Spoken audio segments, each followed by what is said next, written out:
Hello all the aspirants, क्या आप भी सीएसआईआर के बढ़ते कट ऑफ को नोटिस कर रहे हैं? तो अगर ये नया ट्रेंड बन रहा है, जैसे हमारे टाइम पे क्या होता था कि अगर 100 नंबर क्रॉस कर लिया तो जेआरएफ हो गया, ऐसा कहा जाता था।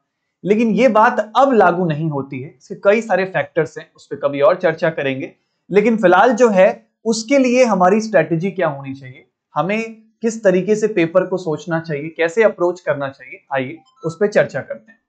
सबसे पहले तो मैं आपको एक बार कट ऑफ दिखा दूं कि किस तरीके से कट ऑफ लगातार साल बाई साल बढ़ता जा रहा है। जैसे अगर हम दिसंबर या जून से बात करें, जून 2023 की बात करो तो 107, फिर दिसंबर 118, फिर जून 111, फिर फरवरी या आप दिसंबर 2024 के लीजिए 118। ये जनरल कैटेगरी का जेआरएफ का कट ऑफ है और एलएस भी उसी हिसाब से वेरी कर रहा है। आखिर इतने मार्क्स लाएं कैसे, क्योंकि सब्जेक्ट भी वही है। पहले जहां 100 नंबर पे जेआरएफ हो जाता था, अब 118 नंबर पे जेआरएफ हो रहा है एक जनरल कैंडिडेट के, जनरल कैटेगरी के स्टूडेंट के लिए। तो क्या करना चाहिए हमें, किन बातों का हमें ध्यान रखना है, आइए उसके ऊपर चर्चा करते हैं। देखिए कुछ ऐसे पॉइंट्स जो अब आपको जिन पे काम करना है उसके बारे में डिस्कस करते हैं। सबसे पहले आपको फोकस करना है कुछ स्पेशल 10 टॉपिक्स के ऊपर। कौन से हैं ये स्पेशल 10 टॉपिक्स? ये ऐसे 10 टॉपिक हैं जो आप एग्जाम में छोड़ना अफोर्ड नहीं कर सकते हैं, करना ही करना है, क्योंकि ये थोड़े पार्ट सी ओरिएंटेड भी हैं, पार्ट सी स्पेशल टॉपिक भी हैं। और मान के लीजिए मेरी बात, पार्ट सी ही है जो आपको इतना हाई कट ऑफ क्लियर करा सकता है।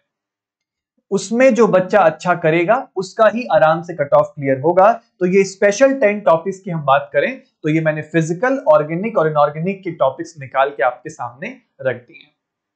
अगर हम ऑर्गेनिक की बात करें तो रिएजेंट्स, रिएक्शन मैकेनिज्म और इंटरमीडिएट, कोर ऑर्गेनिक केमिस्ट्री। और अगर हम फिजिकल की बात करें तो क्वांटम फिजिकल स्पेक्ट्रोस्कोपी और ग्रुप थ्योरी, ये आप नहीं छोड़ सकते। अगर आप ये टॉपिक्स कर रहे हैं तो आप बहुत ही आराम से ये वाला कट ऑफ क्लियर कर सकते हैं। अगर आप ऐसा प्लान कर रहे हैं कि सर क्वांटम तो हमारे बस की नहीं है, तो आपको ये 26 नंबर कहीं से सब्स्टिट्यूट करना होगा। फिजिकल के उन छोटे छोटे टॉपिकों को मिलाइए और इस 26 नंबर को बनाइए। लेकिन क्वांटम पार्ट सी में 4-5 क्वेश्चन आता ही आता है, तो बहुत इंपॉर्टेंट है। उसी तरीके से इनऑर्गेनिक में आपको कोऑर्डिनेशन, ओएमसी, एफ ब्लॉक और मेन ग्रुप, ये भी टॉपिक्स आप पकड़ सकते हैं। आपको लगता है कि मेन ग्रुप बहुत बड़ा टॉपिक है तो आप इसको सब्स्टिट्यूट कर लीजिए छोटे टॉपिकों से, जैसे न्यूक्लियर पकड़ लीजिए, आप स्पेक्ट्रोस्कोपी पकड़ सकते हैं, ऐसे टॉपिक्स पकड़ लीजिए, ठीक है। और आप एक चीज और नोटिस करेंगे, जहां इंटरमीडिएट आपको 16 नंबर दे रहा है, वहीं फिजिकल स्पेक्ट्रोस्कोपी भी आपको 16 नंबर दे रहा है। इंटरमीडिएट का सिलेबस भी बड़ा है, क्वेश्चंस बहुत मिक्स कॉन्सेप्ट के भी आते हैं, लेकिन फिजिकल स्पेक्ट्रोस्कोपी जहां डायरेक्ट न्यूमेरिकल बेस्ड क्वेश्चंस हैं, वो आपको इक्वल ही नंबर दे रहा है। और एफ ब्लॉक देखिए, एफ ब्लॉक जिसका सिलेबस छोटा सा है, वो इन दोनों से ज्यादा नंबर का पूछा जा रहा है। ये लास्ट ईयर के ट्रेंड के हिसाब से है। तो स्मार्टली खेलना सीखिए, एफ ब्लॉक जैसा टॉपिक नहीं छोड़ा जाना चाहिए। न्यूक्लियर केमिस्ट्री जिसमें से 10 नंबर के क्वेश्चन आए हैं, वो नहीं छोड़ा जाना चाहिए। तो इस बदलते ट्रेंड को एक्सेप्ट करना पड़ेगा। जैसे न्यूक्लियर जैसे टॉपिक्स जो रिसेंटली काफी ज्यादा पूछे जा रहे हैं, उनको करना पड़ेगा। रिएजेंट्स जो बढ़ता ही जा रहा है उसको पढ़ना पड़ेगा, नेट के स्तर का पढ़ना पड़ेगा। आप नेट के स्तर का ना पढ़ के आप चले जाएंगे पेपर देने तो आपको मुश्किल ही लगेगा। मैंने खुद ही रिएजेंट्स की सीरीज चला रखी है यूट्यूब पे, अभी भी चल रही है, आप उसको फॉलो कर सकते हैं। आप आराम से ये 30 क्वेश्चन, ये जो आपके 38 नंबर का ये पूछा जा रहा है, वो क्वेश्चंस कर पाएंगे।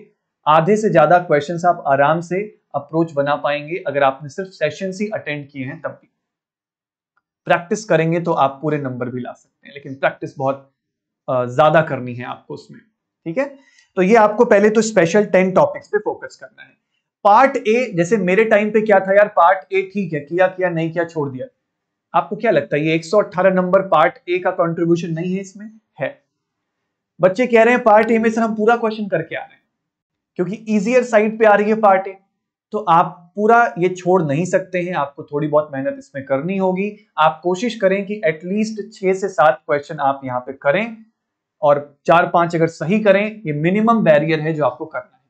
इससे ज्यादा आप कर सकते हैं तो बिल्कुल पार्ट ए को करें। अब आपको मिनिमम 100 नंबर नहीं, आपको टेस्ट सीरीज में 120 नंबर लेके चलना है। मैंने जब अपने टाइम पे टेस्ट सीरीज लगाई थी, मैं सोचता था 100 नंबर क्रॉस हो जाएगा, बहुत बढ़िया है, जेआरएफ हो जाएगा। नहीं, आप 120 नंबर का टारगेट लेके चलिए। और जो भी बच्चा सिर्फ 2 टॉपिक्स को कवर कर रहा है, वो ऑर्गेनिक या इनऑर्गेनिक ही पढ़ रहा है, सिर्फ फिजिकल पूरा छोड़ रहा है, मैं फिर से कह रहा हूं, आपके लिए पेपर क्वालिफाई करना बहुत मुश्किल हो जाएगा। जेआरएफ निकालना मुश्किल हो जाएगा, क्योंकि 100 नंबर नहीं है, अब सिर्फ आपको 120 का मार्क टच करना है फॉर जेआरएफ। तो आप तीनों ही टॉपिक्स के पोर्शंस को कवर करेंगे।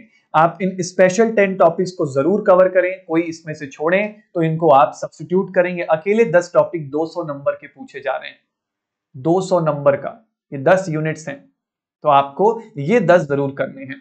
इन 10 में से ऑलरेडी हम यूट्यूब चैनल के ऊपर रिएजेंट्स और क्वांटम चला रहे हैं। हर्षिता मैम सुबह 11 बजे क्वांटम पढ़ा रही हैं, शाम 5 बजे मैं आपको रिएजेंट्स पढ़ा रहा हूं। आप हमारे यूट्यूब चैनल से कनेक्ट होकर ये सारी चीजें सीख सकते हैं। आप हमारे बैचेस में भी कनेक्ट हो सकते हैं। बैचेस में करंटली 5th मई से हमारा लाइव बैच ऑलरेडी चल रहा है, आप उसमें एनरोल कर सकते हैं, या जो नेक्स्ट बैच आएगा 26 मई को, आप उसके लिए भी वेट कर सकते हैं। ठीक है, और मैंने इन सारे ही सेशंस के पीडीएफ्स वेल ऑर्गेनाइज फॉर्म में वेबसाइट पे अपलोड करा दिए हैं। आप जाके एक बार पीडीएफ ही स्क्रॉल कर लीजिए, आपको सारे नोट्स मिल जाएंगे कि क्या कंटेंट वाकई में नेट के लिए पढ़ना चाहिए। तो चैनल पर नए हैं तो सब्सक्राइब करें और अपनी तैयारी जारी रखें, छोड़े नहीं। नोटिफिकेशन आएगा तब तक वेट ना करें और अपना जो फ्लो है उसको बरकरार रखें। थैंक यू सो मच, मिलते हैं किसी और वीडियो में, तब तक के लिए हैप्पी लर्निंग।